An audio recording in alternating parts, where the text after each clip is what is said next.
Is Airbnb dying? Recently, we've seen a lot of talk online about why people are turning more towards hotels again versus Airbnb. And one of the biggest conversations, or one of the biggest points, is that there is always a big list of chores for Airbnb guests to do at the end of their stay. I'm Erica Strong Rodriguez. I'm Andrew Strong. And we're here to share with you our very strong stance on giving your guest a list of chores to do at their checkout. I knew from day one that was going to be a no-go. I mean, it's simple. I just think, like, how would I feel? Like, what would I want asked of me if I stay somewhere? Do I want to be asked to do dishes and wash laundry and sweep? Like, no, I would totally go stay at a hotel if that was the case. Since we work in customer relations, I think our brains are just trained in giving our clients and our guests, in this case, the highest level of quality service. And you're in hospitality, so if you're in Airbnb, you're in hospitality, so how can you make their stay better? I never even considered asking them to load up the dishwasher. I know we've stayed at Airbnbs where they ask us to do that. Yeah, we have. And to take the linens off and to put them in the washer and dryer. We didn't mind to do it, but that's never how we wanted our Airbnb to run. Funny enough, a lot of people will feel compelled to do it anyways. It's true. A lot of the times people take the trash out, and I would never expect them to do that because actually the dumpster is, I would say, quite a walk. Yeah, in our unit, the dumpster is, I would say, probably 20 miles. 20-mile walk there and back uphill. Now it's probably 40 yards away. I mean, it's a decent walk. So when our guests check in, they don't get a list of rules. They do get a list of please. Yes, there's an additional rules section where you can ask that they don't do things without demanding it. And even in those rules, we still don't ask them to do any type of cleaning. Do you want to go over those? Yeah, let's tell them what our actual rules are. Rules. So the actual rules, the only ones that we have is no partying, no big events. We don't want someone to trash the place and spill alcohol over our furniture and all over our belongings, decorations, break stuff, and there's no smoking of any kind. Obviously, if someone goes in there with like a vape pen, we're not gonna freak out about it. We'd never know it, but if you're smoking cigarettes or any other substances, it's gonna leave a strong smell and we're gonna know, and it's gonna be an issue. And we've had it happen, and it's a gray area as to what you can do about it, but definitely have that in your rules. Yeah, we're not the heavy here. We're not ever gonna come. We were displeased for sure because we had another guest checking in that same evening and it smelled very strongly like marijuana. And it doesn't matter what anybody's opinion is on it.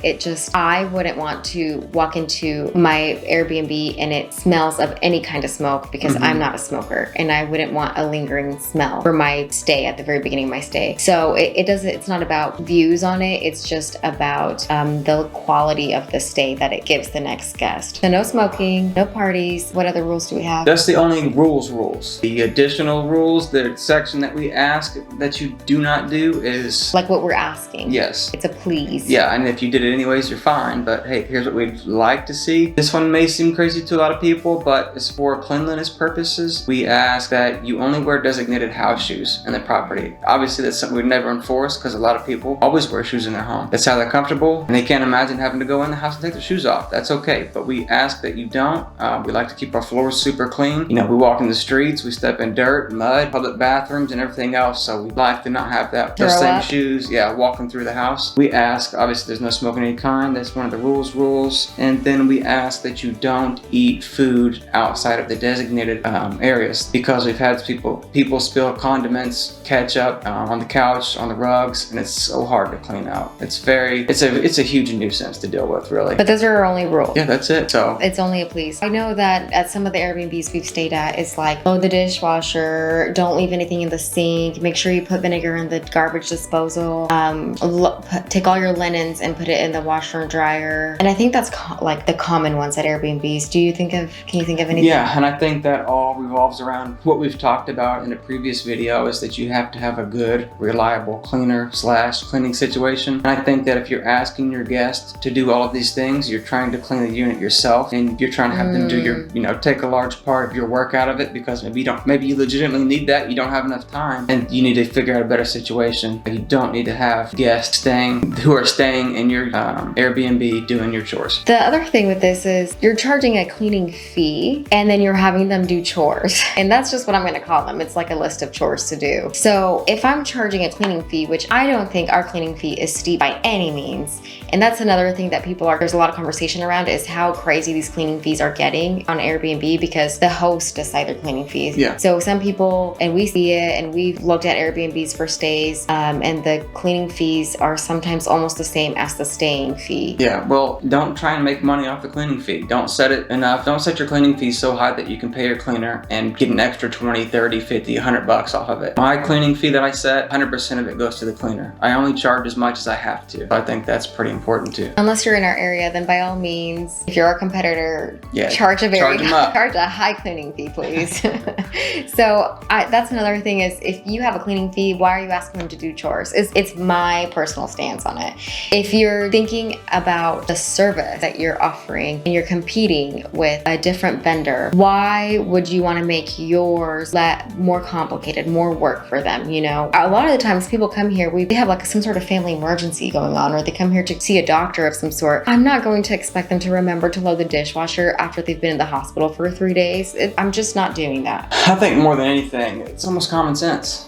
People leave their home and stay somewhere else for convenience, and for a lot of times it's like a luxury thing. So they definitely don't want to have chores to do as they're leaving somewhere they've just paid extra money to go stay. But like we touched on earlier, a lot of the times our guests do that anyway. Yeah. They load up the dishwasher, or they pull their linens out and they send us a message and say, hey, we put the linens in the washer for you. We put all our towels by there, and they take care of the place. And I think that's a reflection of how much they enjoyed their stay with us. Yeah. And again, you have to have a good, reliable cleaner and cleaning situation. And so it's their, whether they do it for you or not, it's their issue to deal with. It's not your issue to deal with. They're getting paid for it. So it's not going to matter to you one way or another, whether they did their own dishes or not. So it's true. Don't ask for it. And a lot of time you have to think you're not only competing with other Airbnbs, you're competing with hotels. And if they're only staying for 2 days and it's just more convenient for them to stay at a hotel because they don't have chores, then they're going to stay at a hotel. And I would do it too. So there is a lot of conversation about why Airbnb might be phasing out. In our experience, we don't agree with that statement. We have not seen that, at least in our area. And it might also be because our area is not a high tourist area, I would say. We don't have a lot of concerts. We do have some country concerts here in town, and we are near big cities, but I wouldn't say that we get high levels of tourism.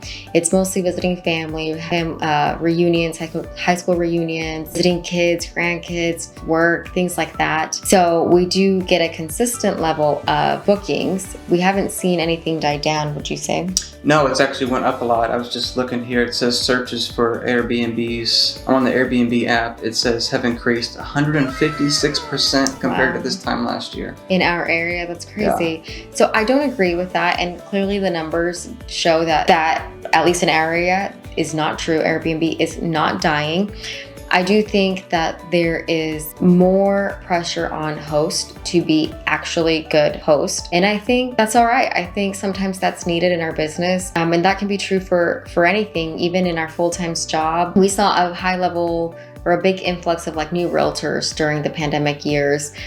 And business was so heavy and so fast, and it was almost like you jumped in and you were selling houses left and right. But now that that's not the market that we're in now, you actually have to be a good realtor. You have to provide information, knowledge, advice. You have to take your time. You have to dial the phone. You have to do multiple showings. You have to offer a high quality level of your service to your clients, your listed clients. And that's needed, honestly, because you want people that are purchasing their homes to have good counsel on their side. And I think that's what's happening with Airbnb is that there is a lot more Airbnbs. There are a lot more competition. Hotels have acknowledged Airbnb as a competitor, so they are making it more enticing to stay at a hotel. So now there is more pressure on Airbnb hosts to be a good host and to be more accommodating to their guests. For all those reasons that I just named, it's good to have that kind of pressure in any kind of business because it forces people to perform at the best, and the ones who benefit are the consumers. Run your business with